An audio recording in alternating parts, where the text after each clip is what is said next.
Hello, everybody, and welcome to a special bonus episode of the Spoiler Warning Podcast. This is a review of Booksmart. I'm Christopher Schnese. And I'm Stephen Miller. And if you're joining us for the first time, the Spoiler Warning Podcast is a weekly film review program.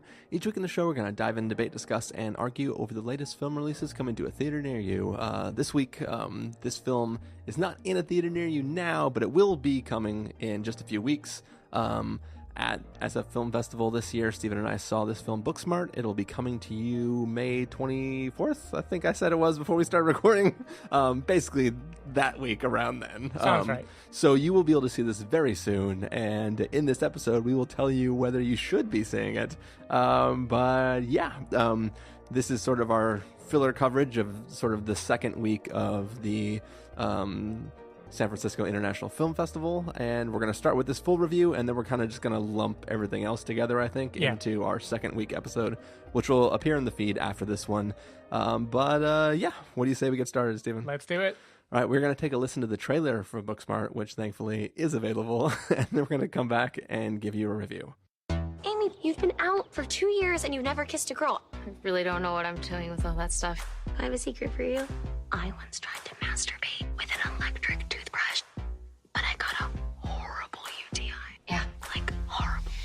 I wish that would have been a secret, but you've mentioned it many, many times.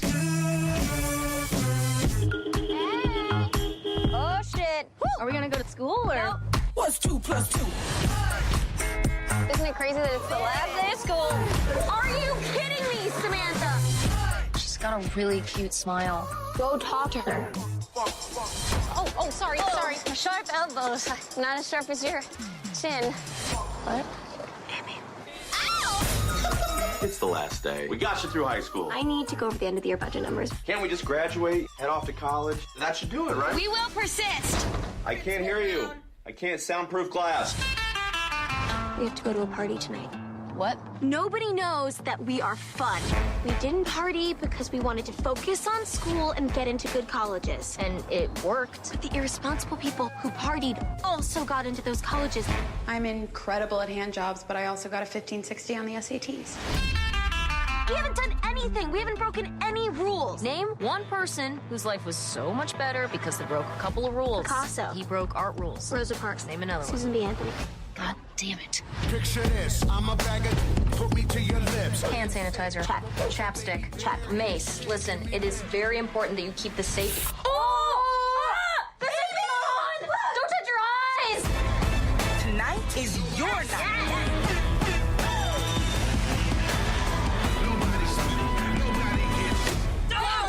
What is this? Ask the questions! Oh my God, how old are you? Does not matter!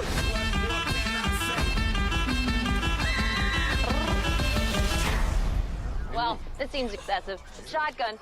Just kidding. I don't have one. Don't say we're having a date night. Why? It's funny your parents think we're boning. What you two have is special. We are going to show each other how much we care about each other. We'll probably just do a Korean face mask. I don't need to know all the words. All right, so that was the trailer for Booksmart. It is the story of two high school seniors who are about to graduate, and they have spent their entire high school careers being Booksmart, being on the level, doing all their work, trying to achieve the best grades they can, all so they can get into the schools of their choice, these two best friends. And in the last day of school, basically, they have discovered that all of the people who just fucked off for the last 4 years and had fun and screwed around, partied, all got into the same schools that they got into or wanted to get into, and they kind of realized that they have wasted the last 4 years of their life, and they decide to attempt to make up for that the night before graduation, basically. The final day of school, graduation's tomorrow. Let's go out and have a blast and do what all the cool kids are doing. Stephen Miller, what did you think of Booksmart? I think this is going to be incredibly reductive, but it also is the only true way to summarize this movie. It is definitely super bad for the newer, woker generation of kids. Like, beat by beat, this movie is super bad. It has like every element. It has instead of a bromance, it's like a cismance, however you would call that. So the genders are flipped. Their concerns are a little bit different, but still like Superbad. They want to get laid before they go to college. They want to party hard. They are going to have like a wacky evening where they try to get to the big party, and then we'll find out if the big party is everything that it was cracked up to be. You know, we'll see. It is very much a Superbad movie, and it doesn't help that Beanie Feldstein is Jonah Hill's sister, so it's like he passed the baton to her. So I don't know whether I should just let you go and then try to walk you back from that later, but it's not just the woker generation. I mean, Superbad is a highly problematic film if you go back and revisit it. I think that the motives of these two characters is so much more genuinely good than the character. Like in Superbad, they're literally trying to fuck girls so that when they go to college, they will know how to fuck girls. Like the point is, it's not just I want to lose my virginity before I graduate. It's specifically like it's said by Jonah Hill. We need to get a girl that we can fuck all summer, like sleep with a girl at this party so that they're our girlfriend for the summer. And then we tell them to fuck off and we go to college and we're like cool cats now because we got laid during the summer, right? The two girls aren't exactly, their main goal for the night is not to have sex. Sure, it's to have broken the rules and party. Yeah. So I think that it's a different sort of let loose, and the film is not attempting to be as raunchy as possible. It is trying to be raunchy for people who have been conservative, right? Like it toes that line much better in a way that when raunchy things happen, it is strictly funny, not funny because it's so like over the line, right? So I think there is like there are many beats that are similar between the films. I would never try to imply that this is problematic in the way that Superbad is problematic. Yeah. I just bet in 10 years another movie is going to come out that is going to be the Booksmart for their generation that lays down all the reasons Booksmart is being problematic. No, that's fine. Yeah, I just want to say, like, to me, watching the film, I felt that there are obvious comparisons to Superbad, but I felt that this film was enough different that it justified its existence, I guess. I mean, I would say even if it wasn't enough different, every generation needs a movie like that. Yeah. It was funny because we went to a Q&A with Olivia Wilde and all of the cast, and everyone who framed a question or talked about their touchstones, like, purposely leapfrogged over Superbad when they were describing them, and it was like the big elephant in the room that nobody wanted to mention. Anyway, all that to say, I think this generation is a lot better than our generation, and we'll call this movie kind of bad. I see what you did there. And I think it's super, super, super charming and pretty delightful. And the main reason is I think Kaitlyn Dever and Beanie Feldstein are great. Like, I think they are both a great comic pair. Beanie is obviously, again, in addition to the relation with Jonah Hill, she is the Jonah Hill of this movie. Like, she's the one who's more outspoken and outwardly funny and is trying to get them to, like, break out of their shell a bit. Kaitlyn is more of the Michael Cera type. She's, like, serious and a little awkward, but in a, like, I know how to be self-deprecating kind of awkwardness. And I think both of them are, like, fantastic in this movie. They make it really, really, really fun to watch, even as the plot just gets dumb. Like, I was trying to talk to you about what happens in this movie because it's been 2 weeks now since we saw it, and almost all of it has evaporated from my brain. But I think it's funny, and it's good-naturedly funny, like, which I think is a difference between this generation and other generations, is this is, like, the generation of social media, of the internet, where they're like, we are aware of what is okay and what isn't okay, and we're actually going to try to, like, live as thoughtful people. And I feel like this is the comedy for that generation, where they still get to be breaking the rules, they're still trying new things, they still get to be raunchy, but it is all, like, it's a raunch that is contained in some era of, like, we are all, like, we know what we're doing and we know that this is silly and it's okay. And that just makes for a fun movie. Like, I think this movie is going to do amazingly well when it comes out. I think it is going to be, like, widely beloved, and I wouldn't be surprised if both actresses go on to do a ton of other comedies. So yeah. I had a lot of fun with it. I don't think it is, like, particularly serious or trying to be, obviously, but like Superbad, it hits the emotional beats of like, what does a close friendship that is on the verge of ending or being threatened, what does that look like, and how do they relate to each other? And they bring so much of like a lived in authenticity to their friendship that you completely buy all of their like hidden jokes, their like little things they do just to tease each other, the way they kind of, I don't know, they have a rapport with each other that is clearly something that is built up over a long time, and that comes out on the screen, and it makes it just super fun to watch. So yeah, I had a lot of fun.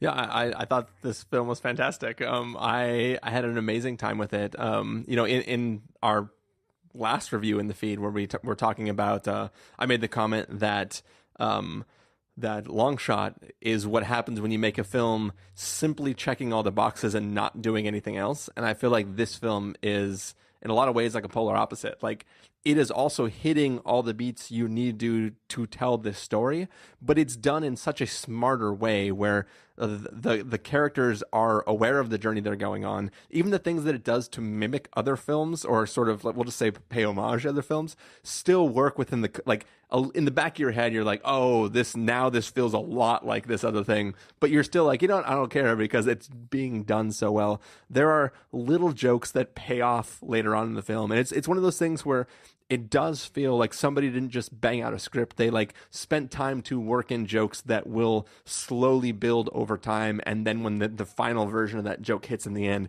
it's extra funny just because of where you've been. Mm-hmm. And there's little gags that like are only there to be a visual gag. Like, there's a whole character that only exists to be a repeated occurrence in the film just as a joke. And every time that character shows up, it still makes me laugh, right? There's just so many things in this film that take you along and make you just want to vibe with the film, want to have fun with these characters, enjoy where they're going. The characters that are around them, like their family, like all these things. And it just, even when you know exactly what something is leading to and how it's going to turn, you're still excited to watch that turn happen because you're just vibing with it and enjoying it and having fun on that journey with these characters. And yeah, I thought it was an amazing time.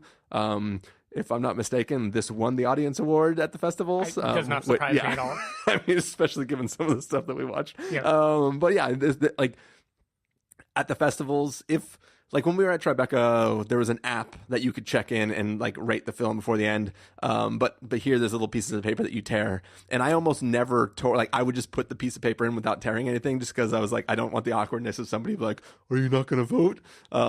But I had stood up and I had ripped that excellent on that and just threw it in the box because I was like, yeah, I'm not going to not give that an excellent. But yeah, like it's a film that hits all the boxes while elevating those boxes a little bit and gives you just a really fun ride that you like. There's almost no downtime in this film where you're like, oh, why are we spending time in this fluff? Let's get back to the fun. It's beat by beat. It is really fun, really enjoyable. And yeah, I loved it. Yeah. No, it was really funny. Definitely my favorite Lisa Kudrow comedy that we're reviewing this evening. Are we reviewing another one? I mean, she was also in Long Shot. Oh, okay. Yeah. That's right. She was in like one scene of Long Shot. Yep, just like she's in one scene of this movie. Yeah, I think I was trying to think of what makes the humor different, and I think it's that over the decades, cultures have gotten more niche, right? Like, if you look at like 80s or 90s high school movies, there's like the goth and the jock and the popular girl and the nerd, right? And those are like the sandboxes they work with. And so it's super, reductive in that sense because it's really pegging people in like very specific shapes that they don't fit. And then like in the 2000s, they started to be like, oh, well, actually the nerd can be kind of cool and funny. And we're going to be like exploring the fact that like people come out of their shell and act differently than you would expect, but they still mostly fit in the mold. And this is kind of like the niche generation where everyone they skewer here is very, very, very particular, right? Like there's a guy who is the kind of flamboyant drama character in the school, but he isn't just the token gay character. He is the character who would host like a mystery dinner party about murderers where everyone dresses up a certain way, and he would pick that exact character and he would live in that exact house. And there's just something about all of these characters where they are they're very, very, very specific types of people, and that makes it more fun to watch. And there's a niceness to it, because even at the spoilers, they do get to the party in the end. And at the party, like, no one is really just an asshole. Like, everyone has more layers to them. And, like, there are the jockey people, but they also have, like, other inner lives and other things going on. And I feel like it just really, it feels more whole, maybe, and a little bit more complete in its idea of, like, we can make fun of each other, but we are not just doing it to be merciless. Like, we are recognizing things about ourselves. And I feel like there's just a niceness to it that I like that isn't present in all of those high school movies. Yeah, and like when they enter the party, it's not like a record scratch. Suddenly these people are here. It's like everybody's like, this is a party. You want drinks? They're over here. Like, school's done. We don't have to play this game anymore. Like, we're just here. Go out and be people and enjoy yourself. Another thing I really, really loved about the film is that, like, you know, we've complained in the last several weeks about certain films where there was supposed to be smart female characters, and the film is just like, aren't they smart? Do smart things. And, like, characters have to be like, I'm going to be a scientist, right? And it's just, like, really poorly written things where these characters are smart. These are supposed to be smart girls in the school. And as they encounter problems, this isn't about how do I pretend to be the cool kid. This is like, oh, how would I find how would I reverse engineer the location of this party? How would I do this sort of thing? And there's really funny, like in Superbad, you have characters trying to act cooler than they are. So when they get into situations, part of the joke is their, like, naiveness about how they should be acting in that situation, right? But in this film, it's like there is a scene where we'll just say that they sneak into a car. Mm-hmm. It's not that they were stupid in how they thought about that plan. They were specifically smart in the plan, figuring out exactly what they can do so that if it goes wrong, the consequences are not that bad, right? Yeah. Like, so it's like the funniness is not that they were completely unprepared. It was that they over-engineered their own solution to the problem they were trying to have. And I found those moments really, really fun and exciting, where it's just, you're watching them not be stupid. They're being too intelligent for the shenanigans they're trying to get into, which I just thought was fun. Well, I think it's that they're intelligent but socially awkward, right? Like, they know so much, but they don't know how people tick well enough to anticipate them. Which is where a lot of the comedy of the movie comes from, right? Is they think they're getting away with something, or they're trying to, like, skate by in a situation, but really they're just being kind of dorky, and everyone around them is, like, waiting for them to loosen up a little bit. Yeah, no, it definitely makes it really fun. I think my reservations about this movie is mostly just that I don't know. Maybe it's because my desire for the bigger emotional landing got the better of me, but I felt like their friendship is, like, ripe ground for putting more stressors on it, or letting again, spoilers in case you don't know how all of these movies work, but there's going to be some low point before it ends on a high point, right? And I feel like they could have done more to make that feel, like, more heartfelt. Like, I wanted to cry at this movie, and I didn't cry at this movie. Yeah. But I did laugh a lot and have a good time. And I think they do a good job of finding. So some of the cast, of course, are, like, comedy stays, right? There's, like, Will Forte, and Jason Sudeikis obviously was tapped in for his wife's movie. Like, they got people, but they also have a cast of young actors that I've mostly never seen before, and they do a good job. Like, again, some roles are more sketched out than others. Like, I do feel like a lot of the secondary characters are a little bit one note, but they're all fun, at least. And in a movie like this, you know, you can't give everyone screen time, so it was fine. It was fun. It evaporated quicker than I wanted it to. Like, when I left the theater on Monday night, I was like, hell yeah, that was great. And 5 days later, when I thought we were going to review it, I was like, yeah, I think I have something to say about this movie. And then now, like, a week has gone by, and I'm like, I don't know what to say about this movie. But so here's, I mean, pre-reviews, here's the thing is, I guess you'll be gone when this comes out, but if you were here when this comes out, would you go catch it again in theaters? Yeah, I think I would. Yeah. Mostly because, like, the festival crowd is fun, but they are so into every scene, and there are so many people that are, like, not usually watching comedies that I feel like the sense of humor of the festival crowd is a little awkward. Like they'll laugh at everything no matter what it is. Yeah. And I would want to see it in a theater again to feel like the genuine laughter and tease it out from the like Olivia Wilde is here, oh my God, we better laugh at everything laughter, which is very real and very present. Yeah. No, they're like there were a number of things at the festival where there were people involved in creating that work who were there and present. People were like lined up outside the theater in the little alleyway where like all the people would go to their vehicle, and they were just like ready to mob them. And I was like, damn, these people really, really like Olivia Wilde. Yeah. It was definitely the biggest crowd. The line formed as quicker than anything else that we saw at the festival, or at least that I did. And it was pretty crazy seeing everybody turning out like that. I think one thing that left a sour taste in my mouth is you referenced like the worst Q&A ever. This was a Q&A where every single question was some extent of like, Olivia, you single-handedly crushed the Bechdel test, and you featured a gay character, which has never happened in film ever in the history of film until you did it. What do you have to say for like the Q&A? They were patting themselves on the back so hard for things that I feel like weren't warranted. But that's not the movie's fault. Like you don't watch the movie and feel like they're trying too hard. But that's the thing though, is if nobody had to say it, like they did do a lot. Like in the film, they're like, so a normal scene that would happen in any other high school is like a girl would be in a stall and then other girls would come into the bathroom and talk. In this film, they're like gender neutral bathrooms. Yep. And it's just a gaggle of kids hanging out in the bathroom. No one calls out that these are gender neutral bathrooms, right? It's just a thing that happens that adds to like the fact that this is a school and it's like a modern school and like that's cool. No one needs to be like, oh, I really appreciated the way you had gender neutral bathrooms in your film because that's very, very nice of you, right?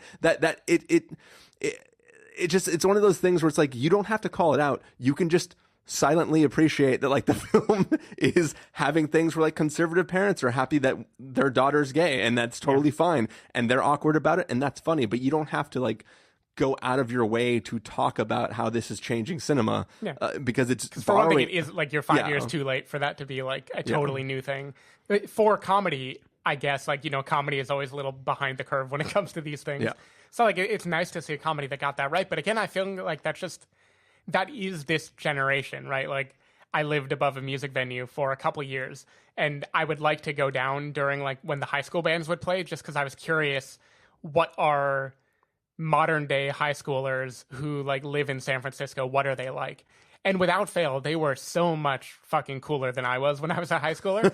Like the way they I went to one where like some tragedy had happened recently, and they had like a queer girl at the school go up and like give some spoken word poetry before the guys in the band all like applauded her and played a song with her and stuff. And it was just like it feels like this generation is like getting a lot more like open and intelligent about these issues than like maybe we were when we were younger. And this movie is just reflecting that. Like I feel like if anything, Olivia probably asked people who were closer to high school age, like, hey, what would you talk about? Like what would have happened here? And they would tell her, and that's how they made this movie, right? Yeah. Like, so I don't think it's a movie that is trying overly hard to like hammer a message home. It's a movie that's just trying to reflect the way life is now. It's just let everything be there and present on screen, and don't hide anything and don't cover anything. So so it's I think there is a lot to celebrate in this film. It's just the amount to which people wanted to celebrate it, and it became a thing where it's like, cool, who are you asking a question or just making statements? But yeah, I think what I liked most about this movie was just watching the two lead characters, like especially Kaitlyn Dever, because Short Term 12 is near and dear to my heart, and I remember her as like the young girl who is crying while she's like going through this story that she drew, and like she drew me into that movie as this like young dramatic actor who was so good. And watching her just over the years do like serious role, and then suddenly having this big, silly high school graduation raunchy comedy, I had a big grin on my face just from being like, hell yeah, your career just opened up like in a new way that is exciting. Yeah. And Beanie, obviously, you know, she rocks. But she showed that in other movies already. Like, even in Lady Bird, she managed to be pretty funny, even though she was a secondary role. Yeah. Cool. Should we get to verdicts for this film? Sure. All right, Stephen Miller, if you're going to say must-see, recommend with a caveat, wait for rental, pass with a caveat, or a must-avoid, what would you give it? This is another night where my ratings are wavering because I was going to, for no reason other than lack of memorability, give it a recommend with a caveat. But now I am feeling pretty warm toward the movie, and I think it's a fault of the genre that 2 weeks later I don't have like a whole lot to say about it. So Yeah. I'm giving this like a gentle, happy must-see. I think it's like, it isn't mind-blowing. It isn't the, quote, cleverest comedy of the year. But I think for taking this genre and like pumping it full of even more heart and being more kind of socially aware and interesting and managing to find a new thing to say about this generation, which is unique from other ones, I think this is a fun movie that is like going to do very well when it comes out, and for good reason. Yeah, I already mentioned that I had an amazing time with this film. It's a must-see for me, and I think everybody should go out and check it out in a few weeks when it comes out. But it's not 8th grade. It's definitely trying to do something different than 8th grade, right? Sure. Yeah. It's not trying to make me cry. Yeah. This is the movie that comes after 8th grade. Yeah. This is her next 4 years of life. But yeah, I think that'll do it for our review of Booksmart. Stephen Miller, if people want to find you throughout the week, where can they do that? People can go to twitter.com/sdavidmiller or sdavidmiller.com. People can find me at ChristopherInRealLife.com or Twitter.com/ChristopherIRL. You can find the podcast over at thespoilerwarning.com, where you can get a bunch of the back episodes of the show. If you want to subscribe to the show, you can do so in Overcast, Stitcher, Apple Podcasts, or wherever podcasts are found. If you want to know when the episodes go live, you can follow us at Twitter.com/spoilerwarning, Facebook.com/thespoilerwarning, or Instagram.com/thespoilerwarning.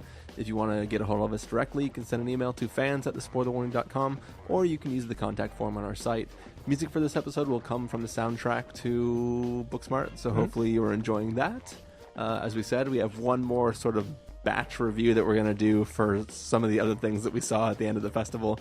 So stay tuned for that in your feed, and yeah, we'll see you in a bit.